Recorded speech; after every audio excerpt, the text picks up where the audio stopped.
है तो सहाबा जैसे ईमान लाओ, हिदायत याफ्ता हो जाओगे। तो वो अक्सर टाइम मस्जिद को दिया करते थे।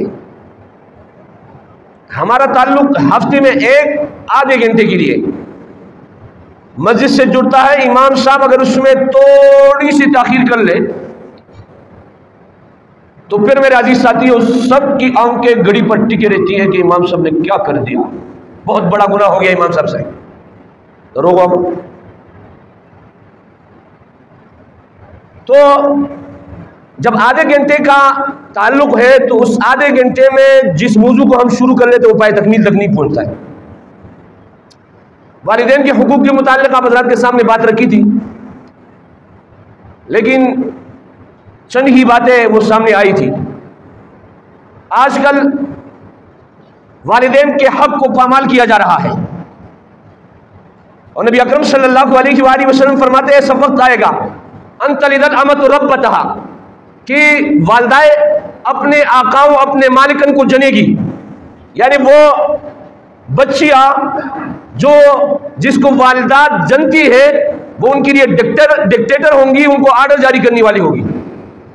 अंतलिदल अमत रब्बतहा, ये मफहूम सिर्फ घर के हिसाब से नहीं है बल्कि ये इतना वसी मफहूम है कि मेरा नबी फरमा रहे कि वालिदा अपने डिक्टेटर को जिएगी, यानी जो उससे पैदा होने वाली है उसको डिक्टेट करेगी, उसको जो है हुक्म देगी, उसको ऑर्डर देगी। इसी तरीके से अगर आप मोहल्ले में आ जाए तो मेरे अजीज साथियों आप देखें जो चेयरमैन बनता है उसको जो है डिक्टेट करने वाला सेक्रेटरी होगा जो हुकूमत का ब्रेकुरुसी वाला है।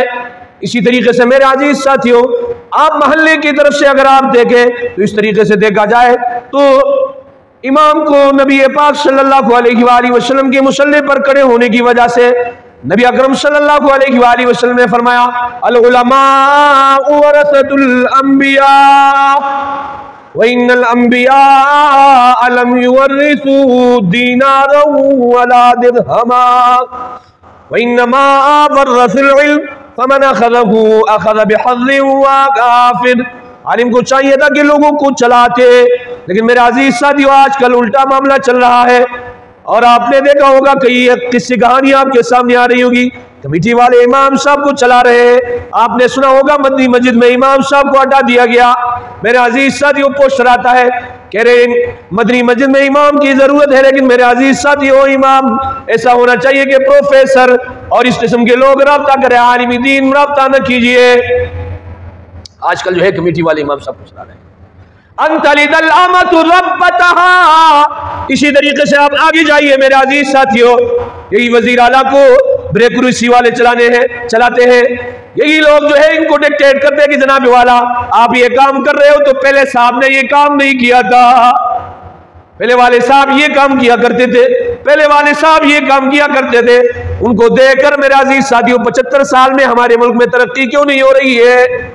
इसी तरीके से अंतलिदल अमतु रब्बतहा, फौज जो है वो हुकूमत की चौकीदारी के लिए थी, लेकिन मेरे अजीज साथियों आज हुकूमत के चलाने वाले कौन है सबको पता है, सबको पता है आज हुकूमत के चलाने वाले कौन है। इसलिए हदीस में आता है अंतलिदल अमतु रब्बतहा, इसका वसी मफहूम है घर से लेकर महल्ले तक, महल्ले से आगे सूबे तक और जिले तक, और मेरे अजीज साथियों फिर मरकज तक यही सिस्टम चला जा रहा है। इसलिए शायर कहता है लैला नजर आता है मजनू नजर आती है, ये दुनिया का नक्शा सारा उल्टा नजर आता है।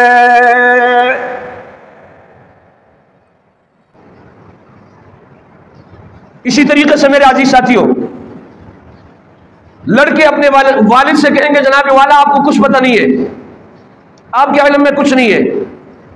अगर इल्म में है तो हमारी इस खोपड़ी में है जिसमें बूझ भरा हुआ है।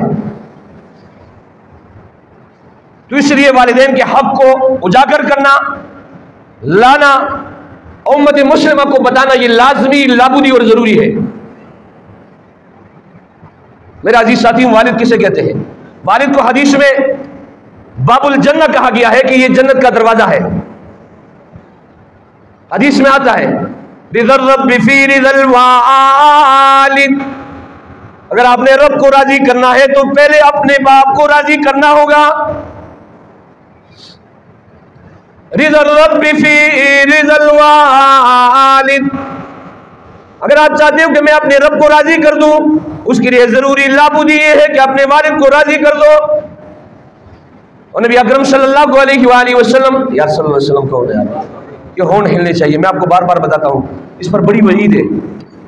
और नबी अकरम सल्लल्लाहु अलैहि वसल्लम फरमा रहे वो सुखतल रब्बी फी सुखतल वालिद, रब की नाराजगी अपने वालिद की नाराजगी में है। अगर आपका वालिद नाराज है तो आप ये समझिए कि रब आपसे नाराज है।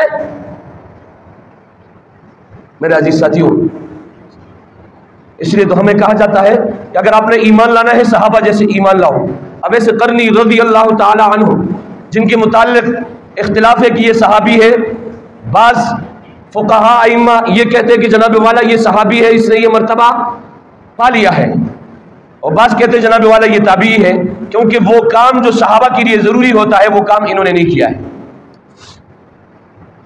इनकी वालदा थी, इन्होंने हुजूर पाक सल्लल्लाहु अलैहि वसल्लम को खत लिखा कि मैं आपका दीदार करना चाहता हूं, मैं आपके पास आना चाहता हूं, लेकिन एक उज़र ये है कि मेरी वालदा बीमार है, उसकी खिदमत में, उसकी जो है खिदमत करने में लगा हुआ हूं। अब आपका खत मेरे पास आ जाए, इसका जवाब अगर आप दे दोगे कि मैं आपकी तरफ आऊं या वालदा का खिदमत करूं।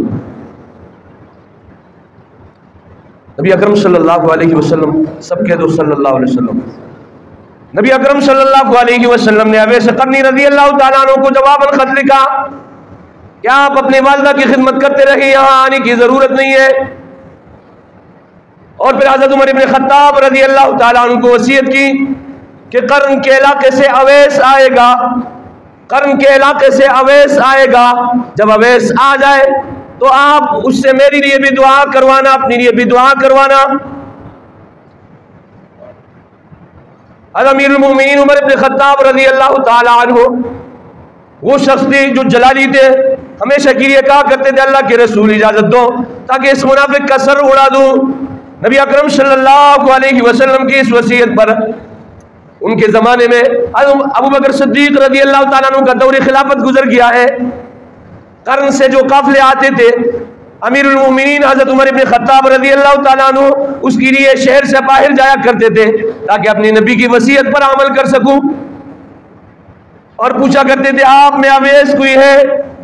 कई साल गुजर गए, अमीरुल मोमिनीन हज़रत उमर इब्न खत्ताब रज़ियल्लाहु ताला अन्हु का यह अमल जारी रहा। एक वक्त ऐसा आया कि कर्न के काफिले में अवैस मौजूद था। हज़रत उमर इब्न खत्ताब रज़ियल्लाहु ताला अन्हु को काफिले वालों ने बताया कि वो ऊंट को जंगल की तरफ ले गए हैं, लिहाजा आप उनकी तरफ वही चले जाओ। अब हज़रत उमर इब्न खत्ताब रज़ियल्लाहु ताला अन्हु अपने साथ एक सहाबी लेकर जा रहे हैं। ये दोनों अवैस करनी रज़ियल्लाहु ताला अन्हु के पास पहुंचे, नमाज पर खड़ा है और ऊंटों को चरा रहा था। नमाज खत्म की, इन्होंने पूछा आपका नाम अवैस है? कहने लगी जी मेरा नाम अवैस है। कहा आपका इलाका कौन सा है? कहा कर्न है। कहा मेरे लिए दुआ करो। कहा ये बताइए आप कौन है? कहा हज़रत उमर इब्न खत्ताब रज़ियल्लाहु ताला ने अपना नाम बताया। वो अपनी जगह से उठे और चौंके कि अमीरुल मोमिनीन मुझसे दुआ के लिए कह रहा है। कहा सिर्फ मेरे लिए दुआ नहीं करनी है, मेरे नबी ने आपके बारे में वसीयत की है कि नबी पाक सल्लल्लाहु अलैहि वसल्लम के लिए भी दुआ फरमाइए। ये मकाम और मर्तबा कैसे हासिल हुआ? ये मकाम और मर्तबा वालदा की खिदमत की वजह से मिला है। मेरा नबी फरमा रहे इन्नल जन्नत तहता क़दामिल उम्मत, अगर आपने जन्नत हासिल करनी है अपनी वालदा के पांव को लाजमी पकड़ो। इन्नल जन्नत, बेशक जन्नत तहता क़दामिल उम्मत, आपकी वालदा के पांव तले जन्नत है। आप जन्नत को कहां तलाश कर रहे हो? मेरे नबी ने जगह भी बता दिया। अवैस करनी रज़ियल्लाहु ताला अन्हु को जो ये मकाम मिला है, इसलिए फुक़हा कहते हैं कि इनको सहाबियत का जो मर्तबा और मकाम है इस खिदमत की वजह से रब ने अता कर दिया है। सहाबी उस शख्स को कहा जाता है जिसने नबी पाक सल्लल्लाहु अलैहि वसल्लम को ईमान के हालत में देखा हो, और ताबीई उस शख्स को कहा जाता है जिसने सहाबी को ईमान के हालत में देखा हो और ईमान की हालत में दुनिया से रुखसत हुआ हो। तो मेरे अजीज साथियों, वालिदा की खिदमत पर रब कायनात जो अता फरमाते हैं वो किसी से ढकी छुपी नहीं है। अगर कोई शख्स चाहता है कि मैं दुनिया भी में कामयाब रहूं, आखिरत में भी कामयाब रहूं, उसके लिए ये काम करना, अपनी वालिदा के कदमों को, अपनी वालिद की खिदमत को लाजिम पकड़े। कामयाबी उसकी कदमें चूमेगी। और मूसा अलैहिस्सलाम को रब कायनात ने वसीयत की, जब वालिदा का इंतकाल हुआ, कहा मूसा अब आप जरा एहतियात से चलिए, क्योंकि वालिदा हमेशा आपके लिए दुआएं करती थी। और मूसा अलैहिस्सलाम चूंकि कलीमुल्लाह थे, अल्लाह रब्बुल इज्जत से एक मर्तबा पूछा, या अल्लाह जन्नत में मेरी रफाकत किसके साथ होगी? अल्लाह रब्बुल इज्जत ने फरमाया फलां कसाई के साथ आपकी रफाकत होगी। मूसा अलैहिस्सलाम परेशान हुए कि कौन से कसाई के साथ? नाम लिया गया, फलां कसाई फलां बाजार में है। मूसा अलैहिस्सलाम उसके पीछे चल पड़े।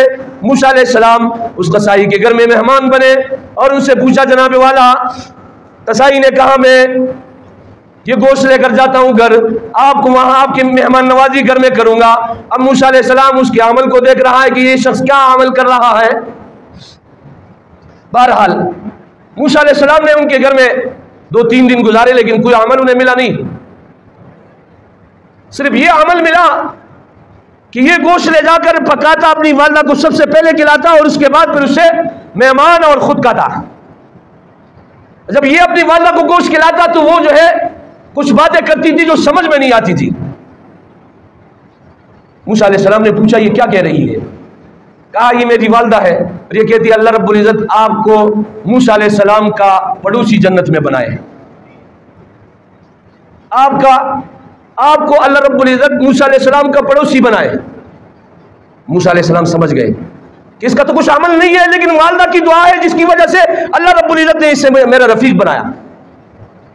और आपको ये तो पहले जमाने की बात है ना। अब्दुर्रहमान अस-सुदैस नाम सुना है? अब्दुर्रहमान अस-सुदैस नाम सुना है? जिससे नाम सुना है ये हाथ खड़ा करो। यार ये हरम का जो इमाम है ना, इसका नाम है अब्दुर्रहमान अस-सुदैस, जिसकी खूबसूरत आवाज है। इसका नाम है अब्दुर्रहमान अस-सुदैस। नाम नहीं सुना होगा तो आवाज तो सुना होगा ना। जिसने आवाज सुना है वो हाथ खड़ा करे। अब देखो ज्यादा हो गए। ये अपना वाकया सुनाता है कि बचपन में मैं इंतहाई शरीफ था। एक दिन हमारे घर मेहमान आए और मेरी वालिदा ने सालन बिल्कुल तैयार कर लिया मेहमानों के लिए। मैंने मट्टी लाई और उस सालन में डाल दिए। मेहमानों के सालन में मैंने मट्टी डाल दी। अब मेहमान बैठे हुए घर में, कहा मेरी वालिदा ने मुझे कहा, खुदा के बंदे क्या कर दिया, अल्लाह तुझे जो है काबा का इमाम बना दे। ये वालिदा की दुआओं में भी बड़ी असर होती है। आजकल हमारी वालिदा है, वो जो है उसे बददुआएं देती है, तुम्हें जलील कर दिया जाए, तुम खार हो जाओ, तुमने मेरे सालन सारा खराब कर दिया। वालिदा ये बददुआएं देती है। अब अब्दुर्रहमान अस-सुदैस की वालिदा ने क्या कहा, तुमने क्या कर दिया, मेहमानों का सालन खराब कर दिया, लेकिन या अल्लाह तुझे खाना काबा का इमाम बना दे। कहा मैं आज जो खाना काबा का इमाम हूं वालिदा की दुआओं की बरकत से हूं। उस सारे अइम्मा का भी, हरमैन के जितने अइम्मा है, चाहे वो बैतुल्लाह में इमाम है, चाहे वो मस्जिद नबी में इमाम है, सबका हेड, सबका बड़ा अब्दुर्रहमान अस-सुदैस है। ये वालिदा की दुआ है। तो मैं अर्ज ये कर रहा हूं कि अगर वालिदैन के हुकूक को पामाल न किया जाए तो रब कायनात आपको ऊंचा मकाम अता फरमाएंगे। उनकी दुआओं की बरकत से अल्लाह रब्बुल इज्जत आपको नबियों का पड़ोसी बनाएगा। उनकी दुआओं की बरकत से अगर आप सहाबी नहीं हो, सहाबी का मकाम और मर्तबा अता करेगा। लेकिन मेरे अजीज साथियों, आजकल के इस जमाने में एक बच्चा उठता है और अपने दोनों वालिद और वालिदा दोनों को फायर करके मार देता है। ये जमाना है जिसके आने का जरिया वालिद और वालिदा है। आज एक बच्चा जो है वो गेम खेलता हुआ, गेमों में मस्त, जब वालिदा उसे रोकती है, वालिद उसे रोकता है, उस वालिद और वालिदा दोनों को शूट कर लेता है। हमारा हर अमल अजाब को दावत देने के मुतरादिफ है। वालिदा के बारे में बताया गया, इन्नल जन्नत तहत अक़दामिल उम्महात। वालिद के बारे में फरमा रहे जन्नत का दरवाजा है। आज उसे शूट किया जा रहा है, आज उसे मारा जा रहा है। और अगर हो तो ऐसी जिंदगी उनसे गुजारा जाता है, ऐसी जिंदगी उन पर जो है कि बच्चे उनके मानने के लिए तैयार नहीं है। बच्चा उसे कहते जनाब वाला आपको पता ही नहीं है, ये अब जो है डिजिटल दौर है और आपको इस बारे में कोई इल्म नहीं है। बच्ची अपनी वालदा से कहती है, मेरे अजीज साथियों, ये अमल होगा तो कभी अल्लाह की तरफ से रहमतें नहीं आएंगे, आज़ाबात ही आएंगे। अल्लाह की तरफ से रहमतें नहीं आएंगे। हर घर में ये मसला, ये सिलसिला चल पड़ा है। वालिद और वालदा अपने बेटों के मातहत बन चुके हैं और बेटियां जो है उसे डिक्टेट कर रही है। इसी तरीके से बेटा जो है वालिद को समझा रहा है कि जनाब वाला आपको पता नहीं है इस दौर में ये है। तो बाहर के किसी ने भी अगर दुनिया और उखरवी कामयाबी हासिल करनी है, उसके लिए एक ही रास्ता है, अपने वालिद और वालदा के कदमों को लाजमी पकड़ो। इंशाअल्लाह वल अज़ीज़ जन्नत भी मिलेगी, कामयाबी भी आपको मिलेगी और कामरानी से भी आप हमकिनार होंगे। अल्लाह रब्बुल इज़्ज़त से दुआ करें, जो कुछ कहा गया सुना गया इसको समझने, इस पर अमल करने की तौफीक अता फरमाए। व आखिरु दावाना अनिल हम्दुलिल्लाहि रब्बिल आलमीन। आज़ान होगी, उसके बाद सुन्नतें पढ़ लें।